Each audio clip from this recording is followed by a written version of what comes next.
Life can be heavy, a burden which at times seems unbearable. It's easy to find ourselves overwhelmed, weighed down, or even crushed. Often these struggles come and go, a nuisance, an annoyance, yet sometimes they grab a hold, gripping every aspect of our lives, pulling us down, consuming our hope. It's hard to breathe under the weight of our anxieties. It's difficult to move forward when we're anchored to our worries. But God loves us too much to let us stay this way. He wants to replace our anxiety with hope, our fear with courage, our worries with peace, and our burdens with freedom. In moments when life begins to weigh you down, remember this one simple truth. We serve a faithful God, a God who's offered to carry our burdens and asks us to cast all our cares on Him.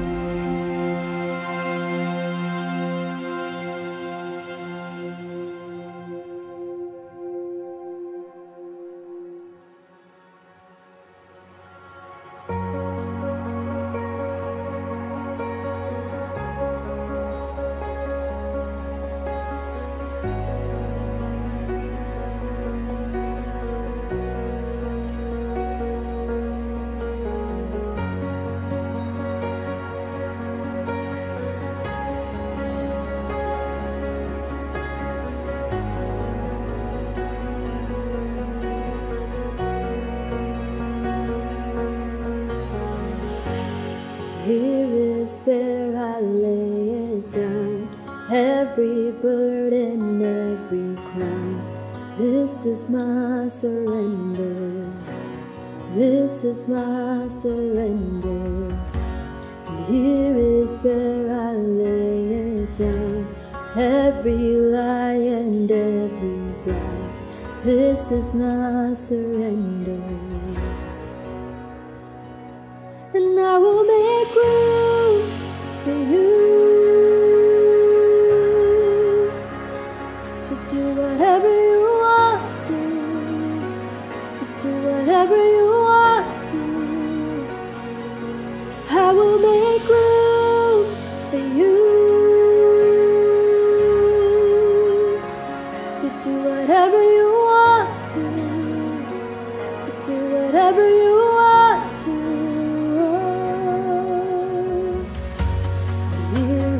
Where I lay it down, every burden, every crown. This is my surrender. This is my surrender. Here is where I lay it down, every lie and every doubt. This is my surrender. And I will make room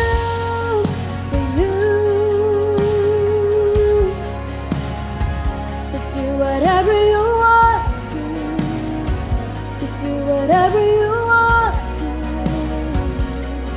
And I will make room for you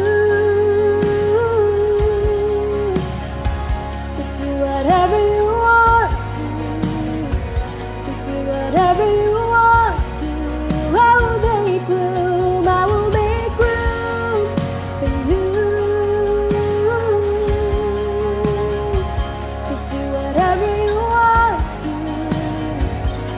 Whatever you want to, and I will make room for you to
of all my religion. Your way is better.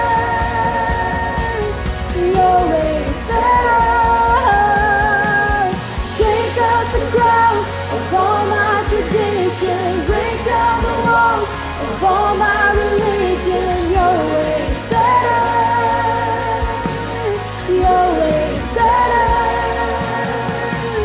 Shake up the ground of all my tradition. Break down the walls of all my religion. Your way is better.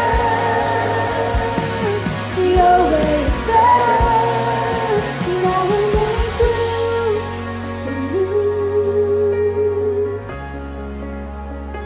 to do whatever you want to do whatever you want to. I will make room for you to do whatever you want to do whatever you want to. And here is where I lay it down. You are all I'm chasing now. This is my surrender. This is my surrender. And here is where I lay it down. You are all I'm chasing now. This is my surrender. This is my surrender.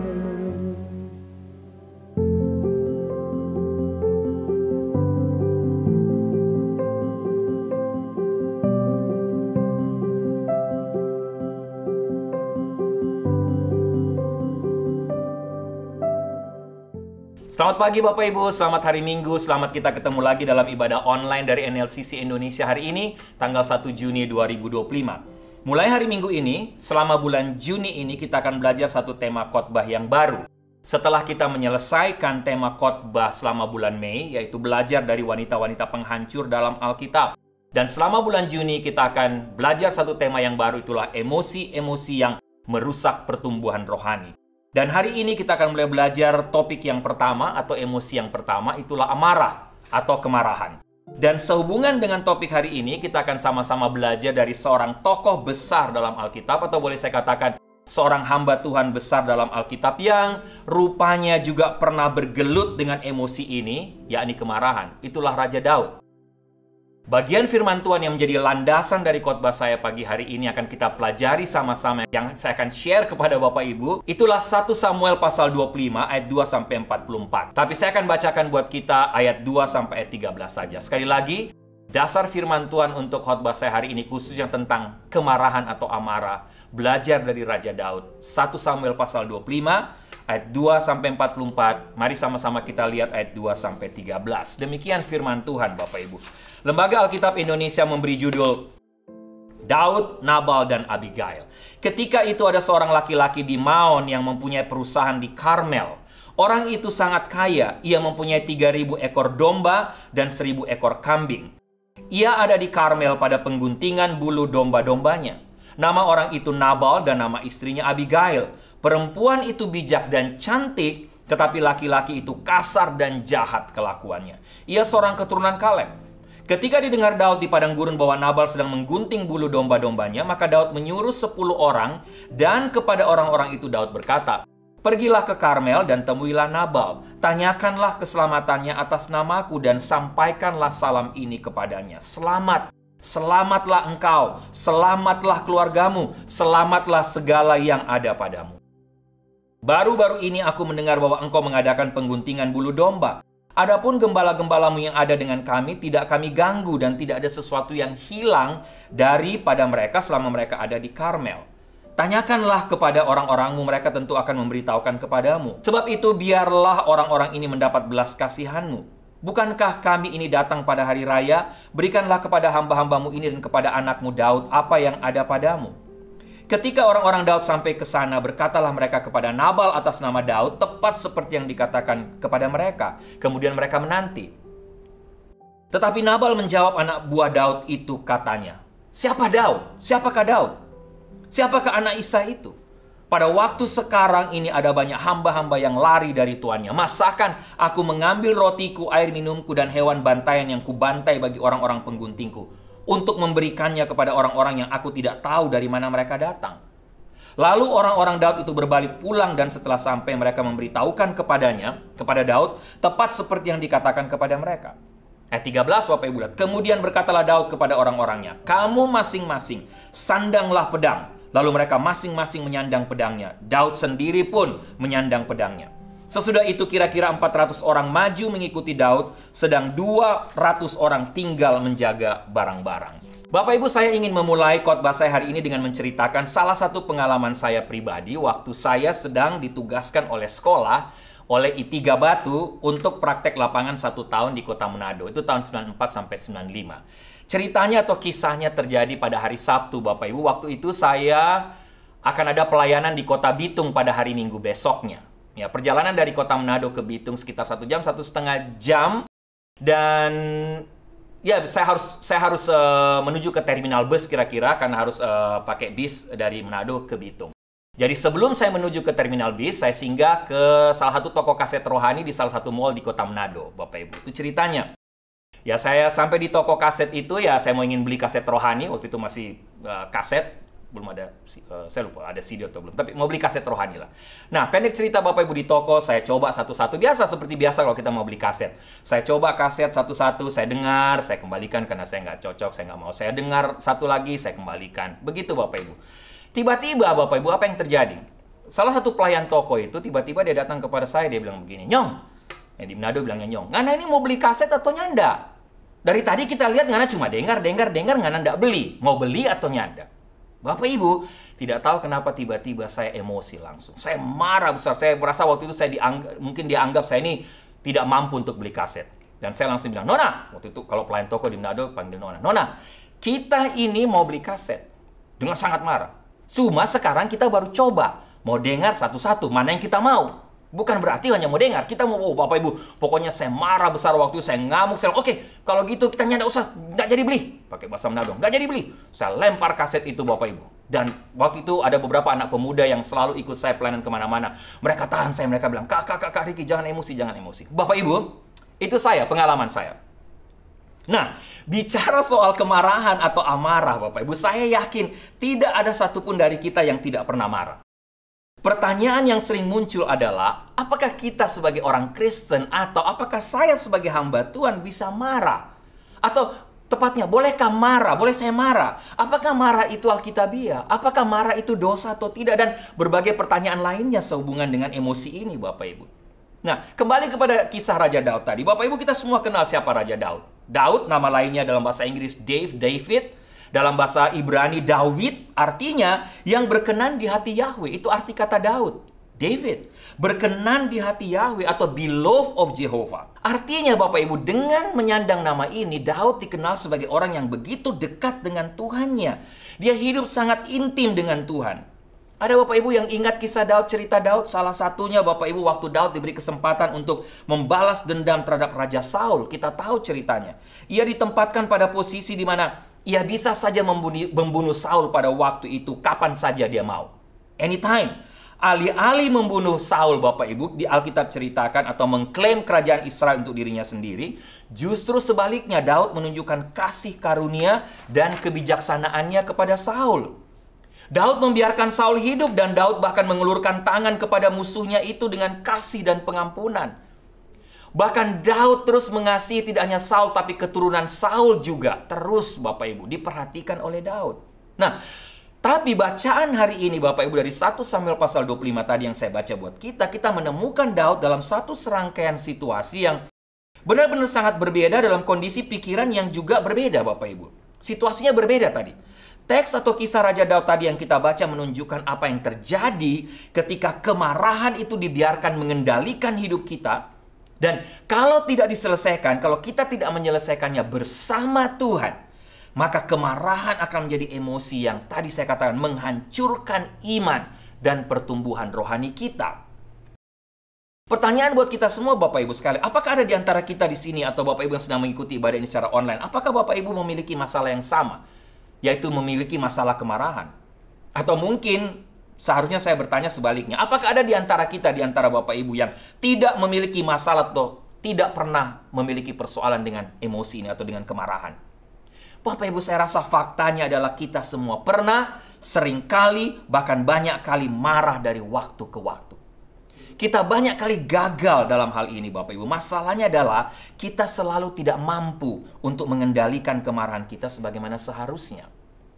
Khususnya sebagai anak Tuhan tentunya, apalagi saya sebagai hamba Tuhan. Seringkali kemarahan kita mengendalikan kita, dan sebelum kita menyadarinya, kemarahan kita telah menyebabkan kehancuran. Betul Bapak Ibu? Dan kebinasaan dalam skala yang tidak pernah kita bayangkan. Seorang bijak pernah berkata, kemarahan seperti api, akhirnya memang padam, tetapi setelah itu meninggalkan banyak bekas, banyak kehancuran. Itulah bahaya kemarahan Bapak Ibu. Itulah sebabnya Alkitab banyak berbicara kepada kita sebagai orang percaya tentang bagaimana harusnya mengendalikan amarah itu. Ada banyak ayat antara lain.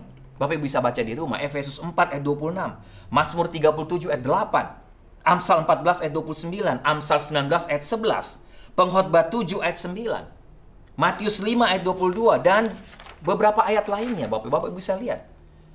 Hari ini saya ingin kita sama-sama belajar tentang masalah amarah atau kemarahan dari kehidupan Daud, dari kisah Daud tadi. Saya ingin kita masing-masing memeriksa hati kita sendiri saat kita memikirkan tentang kemarahan dan masalah-masalah yang dapat ditimbulkan oleh kemarahan tadi. Bapak Ibu, ada beberapa pelajaran penting yang saya dapatkan ketika belajar dari kemarahan Daud. Yang pertama Bapak Ibu, saya belajar satu hal. Marah itu manusiawi Bapak Ibu. Bahkan kalau boleh saya katakan marah itu sangat manusiawi. Lihat Daud. Siapa itu Daud? The law of Jehovah. Seorang hamba pilihan Allah. Marah? Iya. Orang yang dikasih Allah bisa marah? Iya Bapak Ibu. Orang yang hidup sangat intim dengan Tuhan bisa marah? Iya. Itu yang terjadi dengan Daud. Sehingga, kenapa Daud marah? Mari sama-sama kita lihat Bapak Ibu, apa yang sebenarnya sedang terjadi. Oke, Bapak Ibu kalau baca teks tadi, cerita tadi, Daud itu sedang melarikan diri dari Saul. Ia dan anak buahnya bersembunyi di padang gurun, dan selama berada di sana mereka melakukan dua hal. Pertama, mereka bertempur melawan beberapa suku-suku liar di daerah sekitar situ, Bapak Ibu. Dan yang kedua, Bapak Ibu lihat, mereka itu bertugas sebagai pasukan pelindung bagi para gembala di daerah itu untuk mencegah musuh mengambil domba-domba dan melukai para gembala domba tadi.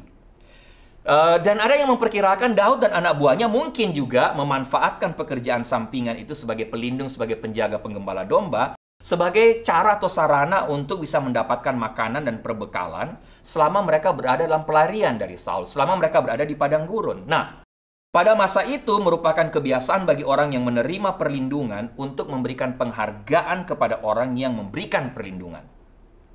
Maka ketika Daud mendengar bahwa sudah tiba saatnya untuk mencukur bulu domba, maka Daud mengirim beberapa orangnya untuk mengingatkan Nabal, salah seorang peternak domba yang kaya raya yang tinggal di daerah itu di sekitar tenggara Hebron.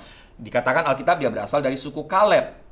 Daud sampaikan, mengirim anak buahnya dan mengatakan kepada Nabal bahwa mereka telah memberikan perlindungan kepada para peternak domba kamu. Dan sebagai hasilnya, tidak ada satupun domba kamu yang hilang. Jadi Bapak Ibu dikisahkan Daud mengirim orang-orangnya kepada Nabal dengan mengirim salam. Dan salam yang sangat ramah dan sopan. Sekaligus dia mengingatkan Nabal tentang perlindungan yang telah mereka berikan. Dan dia tidak menuntut apapun sebenarnya. Daud tidak menuntut apapun, tetapi hanya meminta Nabal untuk melakukan hal yang benar, yang kebetulan juga memang lazim dilakukan pada waktu itu. Kalau domba-domba atau peternak domba kamu dilindungi, kamu seharusnya berbuat sesuatu terhadap orang yang melindungi, seperti saya katakan tadi. Memberi mereka makan dan lain sebagainya. Bapak Ibu, tapi Alkitab ceritakan alih-alih menanggapi dengan rasa terima kasih, Nabal justru menjawab anak buah Daud dengan kata-kata kasar. Dalam ayat 9-11, Nabal mempertanyakan integritas Daud. Dia menyebutnya pemberontak. Dia bilang, siapa itu Daud? Siapa itu anak Isai, Bapak Ibu? Dengan sangat kasar. Dan dia jelas-jelas menolak hal yang benar terhadap Daud dan anak buahnya. Dia tidak mau lakukan apa yang Daud minta. Dan ketika orang-orang Daud kembali kepadanya dan memberitahu tanggapan Nabal, Bapak Ibu lihat ayat 12-13, apa yang terjadi?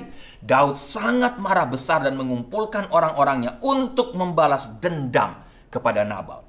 Dia menyiapkan 600 orang untuk mengejar Nabal. Satu orang, Bapak Ibu. Bayangkan, dia marah besar. Dia siapkan 600 orang hanya untuk membunuh satu orang. Itulah Nabal. Bapak Ibu, jika Bapak Ibu berada dalam posisi Daud, apakah Bapak Ibu juga akan marah? Kalau kita kenal siapa Raja Daud, Bapak Ibu, bagaimana dia mengalahkan singa dan berperang seorang diri melawan Goliat. Daud adalah seorang pahlawan besar, Bapak Ibu. Daud sudah terbiasa dengan pertempuran. Daud sudah terbiasa dengan pembunuhan, Bapak Ibu. Sudah biasa melihat darah itu hari-hari Daud, Bapak Ibu. Itu sama dengan apa yang Nabal lakukan, Bapak Ibu. Menurut saya sama dengan seperti kita yang menarik kumis singa atau macan yang sedang tidur. Atau seperti sedang meludah di depan atau di muka salah seorang mantan gangster dan mantan narapidana yang telah melakukan kasus-kasus pembunuhan berantai. Seperti itu, Bapak Ibu. Tapi Bapak Ibu, tanggapan Nabal seharusnya tidak mengejutkan Daud. Lihatlah bagaimana Alkitab menggambarkan orang ini. Ayat 3 dia disebut kasar. Kata ini berarti Nabal itu memang sulit bergaul. Dia memiliki sikap yang buruk. Sangat buruk. Kita juga diberitahu bahwa ia jahat dalam perbuatannya. Ini berarti Bapak Ibu bahwa Nabal memiliki kebiasaan memang menjelek-jelekan orang lain dalam kehidupannya dan bisnisnya. Sudah itu tabiatnya, sudah itu sifatnya. Juga ayat 2 katakan bahwa Nabal ini adalah seorang yang kaya, Bapak Ibu. Bahkan kata yang dipakai sebenarnya artinya itu sangat kaya, kaya sekali. Tapi dari respon Nabal terhadap orang-orang Daud, orang yang dikirim Daud tadi, Bapak Ibu, saya pastikan dia itu kaya, tapi juga sebenarnya pelitnya minta ampun. Ini orang hidup sangat egois, Bapak Ibu. Bahkan namanya saja sudah memberi kita gambaran sekilas tentang sifatnya, tentang siapa orang ini. Nama Nabal berarti apa? Bodoh. Fool, Bapak Ibu. Jadi Daud sedang berhadapan dengan seorang pria bernama Fool, seorang pria yang tolol, yang bodoh, seperti namanya. Tapi Bapak Ibu lihat bagaimana Daud menanggapi Nabal si bodoh itu. Daud marah besar sekali lagi dan langsung merencanakan pembalasan dendam terhadap Nabal. Dan inilah yang perlu kita tanamkan dalam hati kita hari ini, Bapak Ibu, ketika kita deal dengan yang namanya kemarahan. Kita tidak selalu dapat mengendalikan apa yang dilakukan oleh orang lain kepada kita. Tetapi kita memiliki kendali penuh atas cara kita menanggapi apa yang dilakukan orang lain. Saya mau kita ingat ini, Bapak Ibu. Bukan hanya Bapak Ibu, saya sendiri, saya juga. Akibat kemarahannya boleh saya katakan Daud menjadi gila untuk sementara waktu. Kenapa saya katakan gila? Ia mengerahkan 600 orang untuk membunuh satu orang saja, Bapak Ibu, karena dia merasa terhina, dia tersinggung. Daud menahan diri untuk tidak membunuh Saul karena dia melihat Saul sebagai orang pilihan Tuhan atau orang yang diurapi Tuhan. Dan di sini, Bapak Ibu, Daud melihat Nabal sebagai seekor semut yang dapat diinjaknya kapan saja untuk dihancurkan sebenarnya. Bagaimanapun juga nanti Daud akan menjadi raja suatu hari. Jadi sebenarnya Nabal itu bukan siapa-siapa buat Daud, Bapak Ibu. Anytime bisa dia hancurkan. Hak apa yang dimiliki orang yang tidak penting ini untuk bangkit melawan Raja Daud, Bapak Ibu? Daud akan membuatnya membayar. Tapi waktu itu Daud dibutakan oleh kemarahannya. Oleh amarah. Tapi ya itulah yang dilakukan oleh amarah. Itulah yang dilakukan oleh yang namanya kemarahan, Bapak Ibu. Sehingga untuk bagian pertama ini, Bapak Ibu, ada beberapa aplikasi untuk kita. Pelajaran penting untuk kita. Yang pertama, mari kita tanyakan kepada diri kita sendiri. Pernahkah kita diperlakukan salah oleh seseorang? Pernahkah Bapak Ibu, pernahkah kita disakiti oleh orang lain? Pernahkah kita diperlakukan dengan buruk, disalahpahami? Atau nama kita dibicarakan jelek di mana-mana? Pernahkah perasaan kita terluka? Atau kita diperlakukan tidak selayaknya, tidak senonoh oleh orang lain? Kita difitnah. Bapak Ibu, mungkin banyak di antara kita pernah mengalami situasi seperti ini. Tidak apa-apa. Sekali lagi, marah itu manusiawi. Kita semua bisa marah, Bapak Ibu. Apa tanggapan pertama kita ketika hal semacam itu terjadi? Bapak Ibu, saya yakin daging kita ini masih hidup dalam daging. Walaupun kita sudah bertobat terima Tuhan Yesus, daging kita cenderung menjadi sangat teraduk, bercampur aduk ketika kita mengalami seperti tadi. Kita menjadi marah dan mengatakan serta melakukan hal-hal yang kemudian kita sesali. Seorang penulis pernah berkata, kemarahan mengendalikan segalanya dengan buruk. Kalau orang Manado bilang, oh roh itu memang penurut, Pak. Tapi daging ini lome artinya daging ini lemah. Dan itu benar sekali, Bapak Ibu. Roh penurut, tapi kita masih hidup dalam daging. Bapak Ibu, siapa yang tidak kenal Alexander Agung? Alexander Agung terkenal sebagai penakluk dunia yang sangat luar biasa. Tapi ternyata dia dikenal juga tidak mampu mengendalikan emosinya sendiri. Kenapa? Pada satu kesempatan, Cletus, seorang teman masa kecil dan salah satu jenderal pasukan Alexander Agung, sedang mabuk dan kemudian menghina Alexander di depan anak buahnya. Bapak Ibu, Alexander menjadi marah, tersinggung, dia marah besar dan dia melemparkan tombaknya ke Cletus. hanya bermaksud untuk sebenarnya menakut-nakuti dia, menakut-nakuti Kletus. Tapi apa yang terjadi? Tombak itu malah membunuh Kletus, yang adalah sahabatnya sendiri, sahabatnya seumur hidup. Dan Bapak Ibu, setelah itu diceritakan Alexander Agung mengalami penyesalan yang begitu dalam seumur hidupnya. Hanya karena perbuatan sepele menakut-nakuti Kletus, dan akhirnya Kletus mati terbunuh. Bapak Ibu, hati-hati jika kita tidak mengendalikan amarah kita, maka amarah itu akan mengendalikan kita. Kedua, kemarahan selalu akan membuat kita melakukan beberapa hal yang cukup bodoh. Bapak Ibu, ada yang tahu apa yang saya maksud di sini? Pertanyaan, pernahkah Bapak Ibu mengatakan atau melakukan sesuatu dalam kemarahan yang setelah Bapak Ibu pikir belakangan, oh, ternyata kata-kata atau tindakan itu tidak seharusnya saya lakukan? Saya yakin kita semua pernah.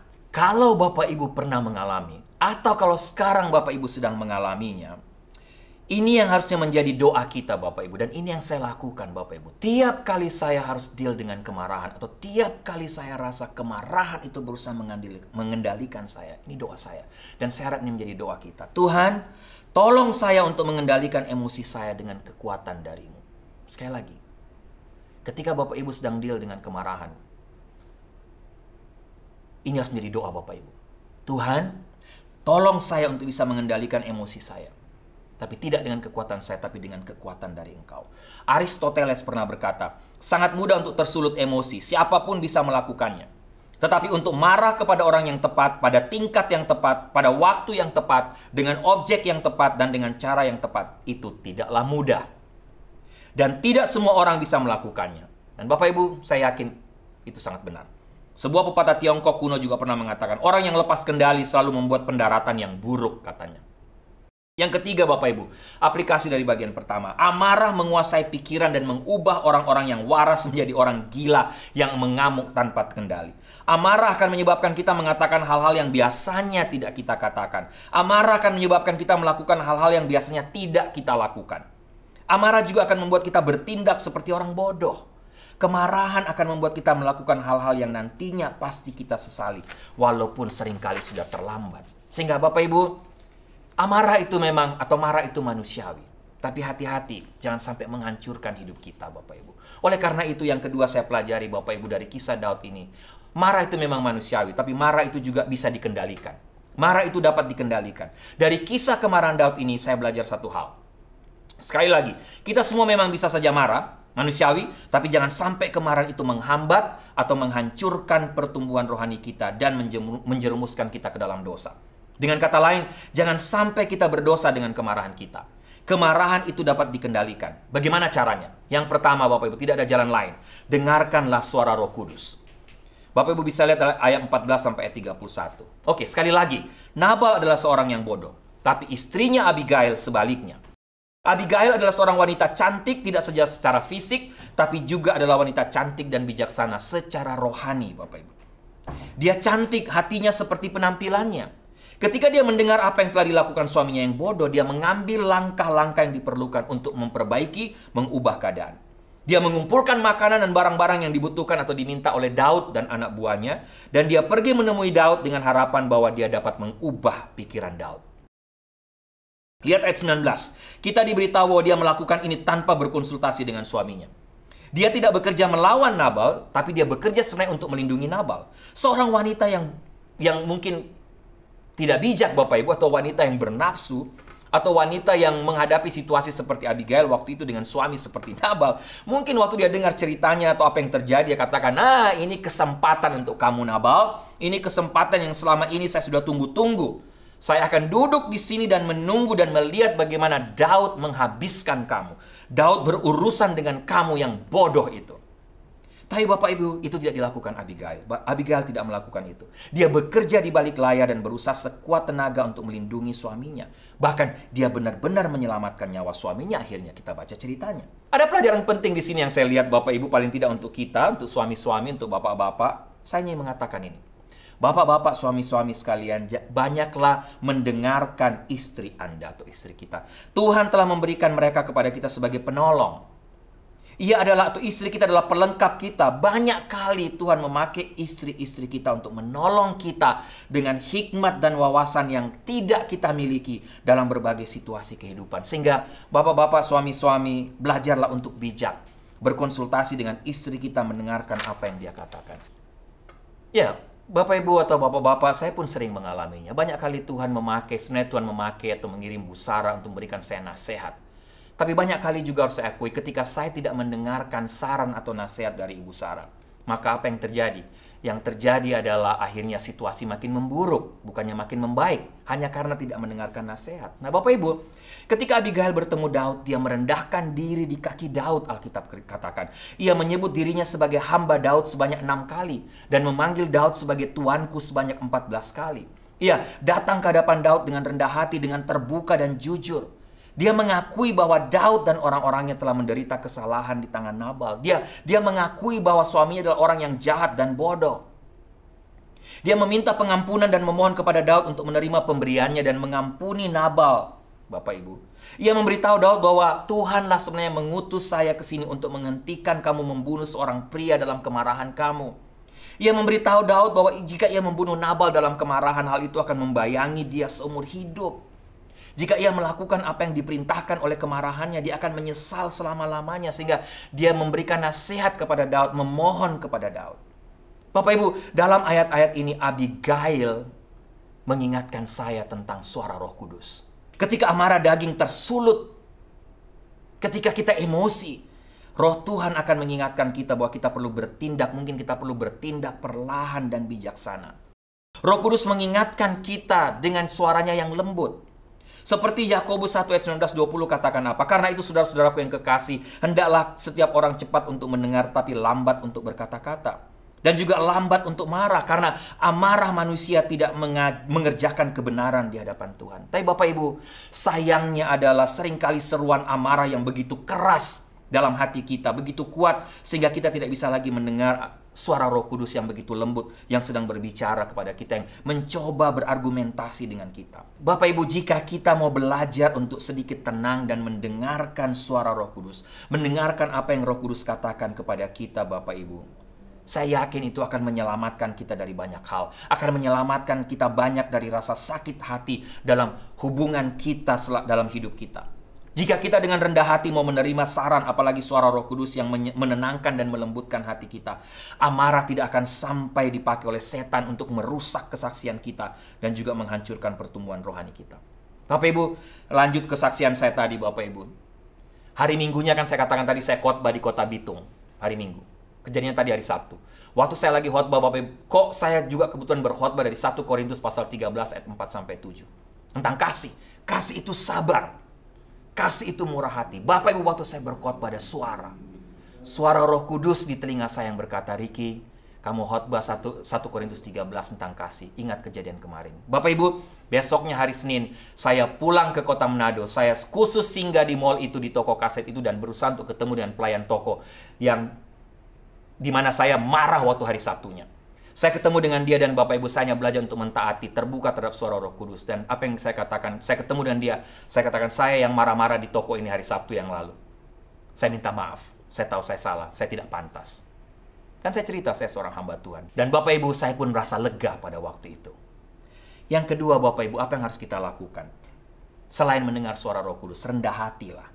Ayat-ayat penutup, Bapak Ibu bisa lihat ayat 32-42. Ayat-ayat penutup dari pasal ini menunjukkan kepada kita bagaimana dan mengapa Daud mampu mengatasi kemarahannya. Dan doa saya, kita semua juga dapat menggunakan pelajaran ini dalam hidup kita. Termasuk saya, Bapak Ibu. Dalam konteks ini, kemenangan Daud terhadap amarah yang menghancurkan memang dimulai oleh datangnya suara Roh Kudus melalui Abigail pada waktu itu. Bapak Ibu ingat, Roh Kudus dapat berbicara kepada kita melalui banyak cara. Dalam kisah ini, Roh Kudus pakai Abigail. Tapi Roh Kudus dapat berbicara kepada kita melalui khotbah hamba Tuhan tiap hari Minggu. Teguran atau advice orang lain, sahabat, melalui firman Tuhan. Advice dari istri, suami, atau kadang-kadang dari anak-anak kita. Bapak Ibu, tapi saya yakin Daud tidak akan menang dan berhasil menaklukkan kejamnya amarah jika Daud sendiri tidak mau terbuka dan mentaati suara Roh Kudus. Daud mengalah karena ia melihat bahwa Allah telah bekerja dalam situasi tersebut untuk mengutus Abigail kepadanya. Guna apa? Mencegahnya melakukan dosa yang sangat mengerikan. Daud menerima barang-barang yang dibawa Abigail dan mengizinkan dia pulang, Bapak Ibu.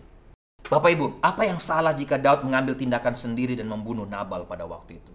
Sebenarnya fokusnya bukan pada diri Daud. Kesalahannya bukan pada Daud. Kesalahannya adalah bahwa Allah, ingat, adalah pribadi yang berwenang untuk memperbaiki semua kesalahan kita, bukan diri kita. Setiap kali kita mengambil tindakan sendiri dan berusaha membalas dendam dengan orang yang telah berbuat salah kepada kita, kita bukan hanya berlaku bodoh, tapi kita berdosa terhadap Tuhan. Firman Tuhan katakan, saudara-saudaraku yang kekasih, janganlah kamu sendiri menuntut pembalasan, tetapi berilah tempat kepada murka Allah. Sebab ada tertulis, pembalasan adalah aku akan menuntut pembalasan, firman Tuhan. Bapak bisa baca dalam Roma pasal 12 ayat 17-21. Daud berhasil menaklukkan dan mengendalikan amarahnya karena ia terbuka kepada suara Tuhan melalui Roh Kudus dan bersedia melakukan segala sesuatu sesuai dengan cara Tuhan. Dan doa saya ini menjadi pelajaran penting buat kita semua. Pelajaran ketiga yang saya dapatkan Bapak Ibu yang terakhir. Yang pertama, ingat, marah itu manusiawi. Yang kedua, marah itu bisa dikendalikan atau dapat dikendalikan, atau lebih tepatnya harus dikendalikan. Dan Bapak Ibu, pelajaran ketiga yang saya dapat yang terakhir. Ketika marah itu dikendalikan, maka Allah akan mengambil alih kendali. Bapak Ibu, saya selalu katakan buy one get one free. Ketika Abigail pulang ke rumah, ia mendapati suaminya sedang mabuk. Ia tahu bahwa jika ia beritahu suaminya dalam keadaan seperti itu, suaminya pasti akan melakukan hal yang bodoh juga. Jadi memang Abigail menunggu sampai besok pagi, Bapak Ibu, baru dia ceritakan kepada suaminya apa yang sudah terjadi. Alkitab katakan, ketika dia menceritakan, Nabal mengalami apa yang banyak orang percaya sebagai stroke. Jantungnya tiba-tiba berhenti dan ia membatu. Dan itu terjadi selama 10 hari, Bapak Ibu, sampai dia meninggal akhirnya. Bapak Ibu lihat, sekarang karena Daud bersedia membiarkan Tuhan mengurus masalahnya, ia menikmati kemenangan atas Nabal. Alih-alih membalas dendam dan membuat tangannya merah karena darah musuh, Bapak Ibu, tangan Daud bersih. Bapak Ibu, bersih. Pada akhirnya Daud menikahi Abigail, Alkitab katakan. Buy one get two free. Dan mungkin memperoleh semua yang pernah menjadi milik Nabal. Akhirnya bukan hanya buy one get one free, buy one get two free, tapi buy one get everything free. Dengan kata lain, Daud memperoleh semuanya hanya karena apa? Ia menolak untuk membiarkan kemarahannya menguasai hidupnya. Sekali lagi Bapak Ibu, dalam situasi ini Daud membuktikan melalui tindakannya mengapa ia pantas disebut beloved of Jehovah.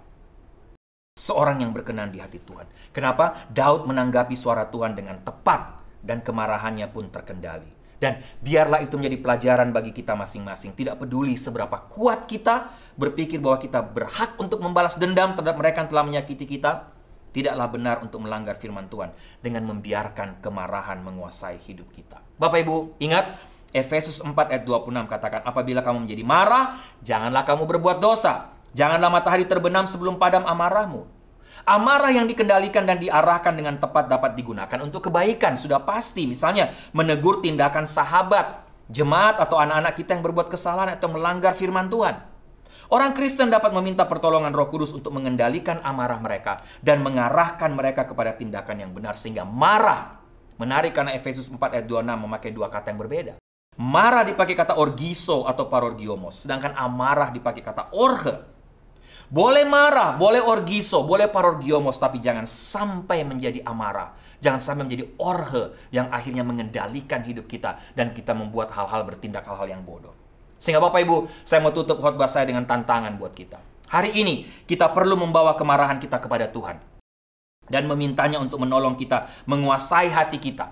Dan marilah kita sama-sama, kalau Bapak Ibu masih bergumul dengan kemarahan, biarkan Tuhan sendiri yang bertindak.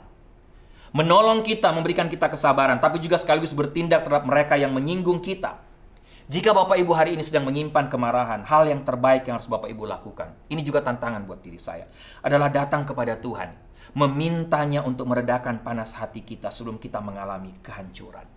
Bapak Ibu, saya tahu kebanyakan orang atau kita tidak suka kalau mendapat tantangan ini untuk bertobat, membawa kemarahan kita di hadapan Tuhan, membawa kemarahan kita di altar. Kenapa? Karena kita semua memiliki masalah dengan kemarahan dari waktu ke waktu. Tapi sekali lagi Bapak Ibu, hal yang terbaik yang dapat kita lakukan adalah menyerahkan perasaan, hak, dan kemarahan kita kepada Tuhan. Saya mau semua kita Bapak Ibu hari ini, kalau Bapak Ibu masih bergumul dengan kemarahan, Bapak Ibu sedang menyimpan dendam, Bapak Ibu belum bisa lepas dari kemarahan, Bapak Ibu datanglah kepada Tuhan. Dengan segala kerendahan hati, dengarkan suara Roh Kudus. Bawalah kemarahan Bapak Ibu itu di altar Tuhan, di kaki Tuhan, dan minta kekuatan dari Tuhan. Memberikan kekuatan kepada Bapak Ibu untuk bisa mengatasi, untuk bisa mengendalikan, bisa menang dari kemarahan. Dan biarkan Tuhan yang pegang kendali. Tuhan bertindak buat kita. Mari kita tundukkan kepala, kita berdoa. Tuhan bersyukur, terima kasih untuk firman-Mu hari ini tentang amarah, tentang kemarahan. Tuhan, kami mengakui dengan jujur, mungkin banyak di antara kami yang masih bergumul dengan emosi ini sampai hari ini. Tapi hamba mau berdoa kalau ada di antara Bapak Ibu yang sedang mengikuti ibadah online hari ini, mereka masih terus bergumul dengan kemarahan, atau kemarahan masih menghantui mereka, masih memperbudak hidup mereka, masih mengendalikan mereka. Tuhan, tolong mampukan mereka, kuatkan mereka. Bicaralah terus kepada mereka melalui Roh-Mu yang kudus, tapi berikan mereka ketaatan dan rendah hati untuk mengakui dan juga untuk dengan rendah hati membawa kemarahan mereka di altar-Mu, di kaki-Mu Tuhan. Tuhan, mampukan mereka, mampukan tiap-tiap kami untuk menang, sehingga kemarahan kami tidak dipakai oleh setan untuk menghancurkan pertumbuhan rohani kami. Terima kasih untuk firman-Mu dan berkati perjamuan kudus hari ini, supaya kami pun diberkati lagi oleh Engkau melalui perjamuan kudus hari ini. Dalam nama Tuhan Yesus kami berdoa. Amin.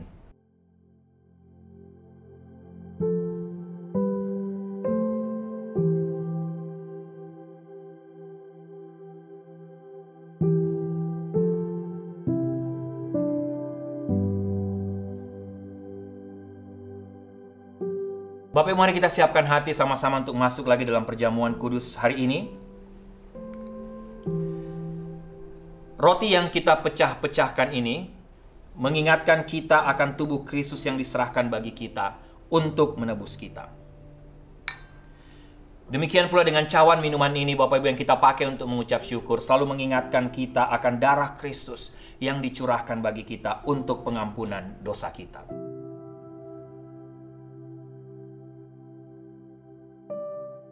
Bapak Ibu bisa mengangkat roti di tangan kanan Bapak Ibu. Yesus berkata, inilah tubuhku yang diserahkan bagi kamu, perbuatlah ini selalu menjadi peringatan akan aku. Makanlah.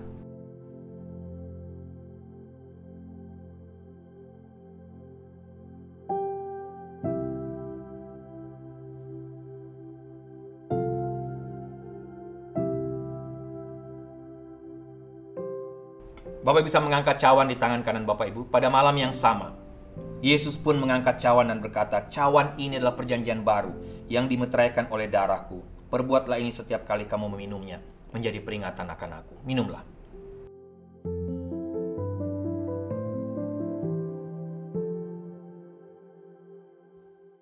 Kita tundukkan kepala, kita berdoa Bapak Ibu.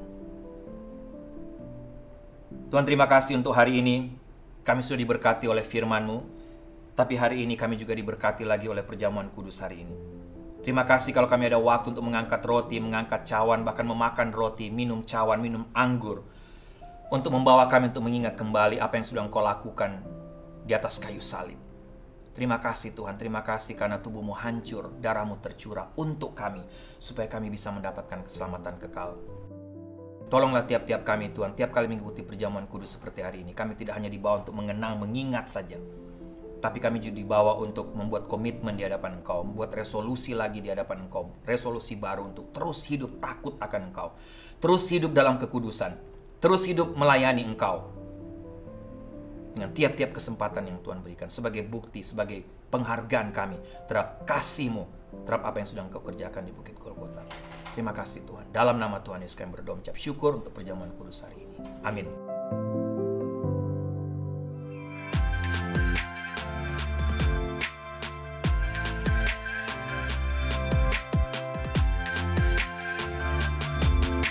Baik Bapak Ibu, doa saya kita diberkati lagi oleh seluruh rangkaian ibadah hari ini. Doa saya kita diberkati oleh firman Tuhan hari ini, juga melalui perjamuan kudus hari ini. Jemaat yang kekasih, tundukkanlah kepalamu, arahkan hatimu kepada Tuhan, dan terimalah berkat Tuhan. Anugerah keselamatan dari Tuhan Yesus Kristus, kasih sayang yang tidak berkesudahan dari Allah Bapa, serta penyertaan dari Roh-Nya yang kudus, kiranya menyertai engkau sekalian, mulai hari ini sampai Maranatha Tuhan Yesus datang kembali. Haleluya, amin.